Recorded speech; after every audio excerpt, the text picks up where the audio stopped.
विवेन डिसेना को तो आप जानते ही होंगे, जिन्हें आपने बिग बॉस 18 में देखा होगा और वह लाफ्टर शेफ में भी देखने को मिल रहे थे। तो मैं आज आपको उनके बारे में उनकी स्टोरी बताने जा रही हूँ और उनके बारे में मैं कुछ फैक्ट भी बताऊंगी, इसलिए मेरी वीडियो में एंड तक बने रहें और उनके बारे में जानें। विवेन डिसेना इंडियन टेलीविजन के सबसे प्रभावशाली और चर्चित एक्टर में से एक हैं, जो अपने दमदार अपीयरेंस, प्रभावशाली अभिनय और लंबे समय से चले आ रहे हैं लोकप्रियता के लिए जाने जाते हैं। विवेन ने कई ऐसे यादगार किरदार निभाए हैं जिन्होंने ऑडियंस पर अंतिम छाप छोड़ी है।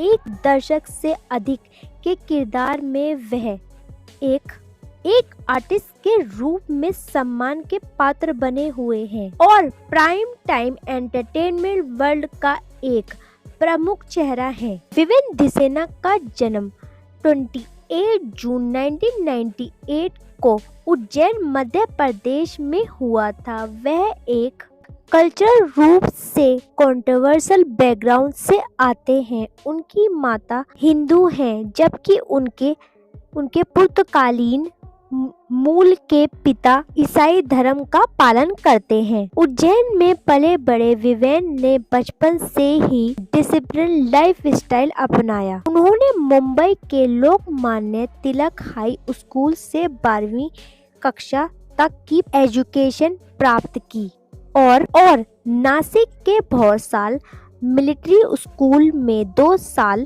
बिताए, जहां उन्होंने व्यवस्थित प्रशिक्षण और खेलों का अवसर मिला। शैक्षणिक रूप से प्रभावशाली विवेन ने राज्य स्तरीय और राष्ट्रीय इंजीनियरिंग प्रवेश परीक्षा उत्तीर्ण की, लेकिन मॉडलिंग और अभिनय में उनकी बढ़ती रुचि ने उनके जीवन की दशा बदल दी। एंटरटेनमेंट वर्ल्ड में कदम रखने से पहले विवेन फुटबॉल से गहराई से जुड़े हुए थे। वह राष्ट्रीय के स्तर के फुटबॉल खिलाड़ी हैं और जीवन भर इस खेल से जुड़े रहेंगे।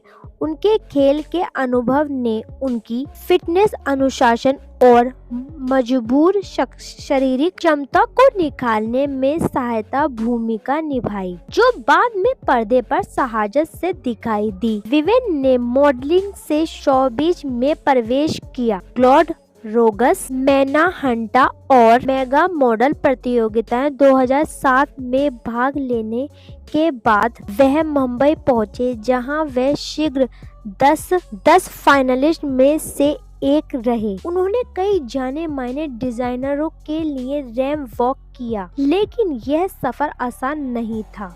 विवेन ने खुलकर बताया कि अभिनय के अवसर मिलने से पहले उन्हें सैकड़ों बार रिजेक्शन का सामना करना पड़ा। विवेन ने 2008 में कसम से टेलीविजन में प्रवेश डेब्यू किया, जो उनके अभिनय करियर की शुरुआत थी। उनकी शुरुआती कामों में अग्नि परीक्षा, जीवन की गंगा शामिल थे, लेकिन उन्होंने असली पहचान 2010 में अलौकिक युवा ड्रामा प्यार की एक कहानी से मिली। उनके किरदार ने उन्हें घर घर में मशहूर कर दिया। इस शो की सफलता ने विवेन को सबसे ज्यादा मांग वाले अभिनेताओं में शामिल कर दिया। मधुबाला, एक इश्क का जुनून 2012 से 2014 से विवेन के किरदारों को नई ऊंचाइयों पर ले जाया गया, जहां उन्होंने सुपरस्टार ऋषभ कुंद्रा सहित कई किरदार निभाए। 2016 से 2019 तक उन्होंने शक्ति, अस्तित्व के एहसास की में हरमंद सिन्हा की भूमिका निभाई, पर अधिकतर एक सामाजिक रूप से प्रभावशाली शो था। बाद में वह सिर्फ तुम 2021 से 2022 में रणवीर ओबेरॉय के रूप में नजर आए, जिसके लिए उन्होंने शारीरिक रूप में काफी बदलाव किया। 2023 में उन्होंने उडारिया में डॉक्टर सरताज सिन्हा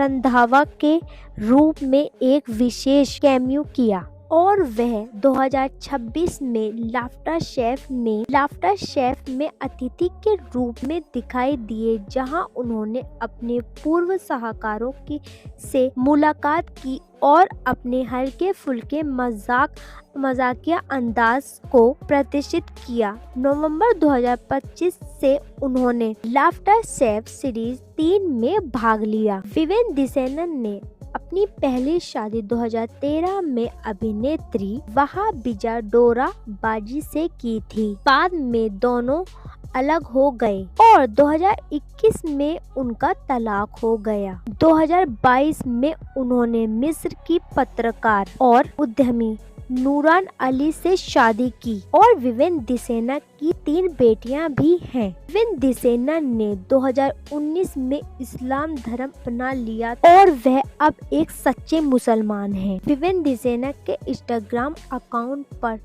17 लाख से ज्यादा अधिक फॉलोवर हैं, जहां उनके फैंस उनके फिटनेस, फैशन सेंस और उनके जीवन के सहज पलों की सराहना करते हैं। विवेन दिसेना के बारे में कुछ फैक्ट नंबर 1, क्या आपको पता है विवेन राष्ट्रीय स्तर के फुटबॉल खिलाड़ी हैं और शुरुआत में उनका सपना पेशेवर फुटबॉलर बनना। फैक्ट नंबर 2, अभिनय में पहला मौका मिलने से पहले उन्हें सैकड़ों बार रिजेक्शन का सामना करना पड़ा था। यह थी विवेन दिसेना के बारे में उनकी स्टोरी और उनके बारे में कुछ फैक्ट। आपको कैसे लगे मुझे कमेंट करके ज़रूर बताइएगा। मैंने उनके बारे में, उनकी लाइफ स्टाइल के बारे में और ऑलरेडी वीडियो बना रखी है। अगर आप वो भी देखना चाहते हैं मेरे चैनल पर जाके विजिट कर सकते हैं।